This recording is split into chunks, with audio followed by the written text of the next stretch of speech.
দর্শক, আজকে আমরা আছি হিমছড়িতে। হিমছড়িতে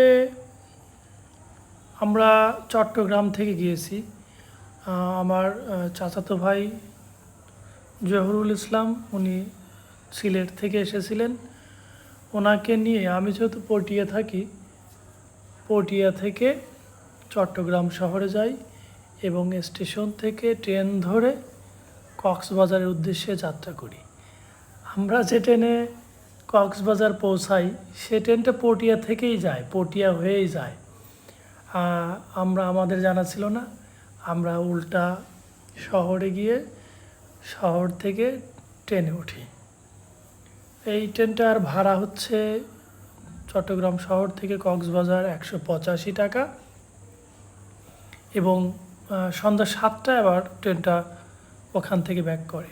সকাল 7টায় রওনা দেয়, 10:30টায় পৌঁছায় এবং কক্সবাজার থেকে সন্ধ্যা 7টায় রওনা দেয়, এখানে রাত 10:30টায় পৌঁছায়। যারা পটিয়া থেকে যাবেন তাহলে তারা পটিয়া থেকে উঠতে পারবেন, শহর থেকে ওঠার দরকার নাই। যাই হোক, আমরা ওখান থেকে আবার হিমছড়িতে পৌঁছাই লোকাল গাড়িতে। আমরা কিন্তু স্টেশন থেকেও কোনো প্রাইভেট গাড়ি নেই নাই। অটোগুলো 20 টাকায় ডলফিন মোড়ে পৌঁছায় দেয়। আমরা শেয়ার গাড়িতে করে ডলফিন মোড়ে আসি এবং 40 টাকা করে শেয়ার গাড়িতে, অটোতে বা যে ব্যাটারি চালিত রিক্সা আছে এগুলোতে আপনি হিমছড়ি আসতে পারবেন।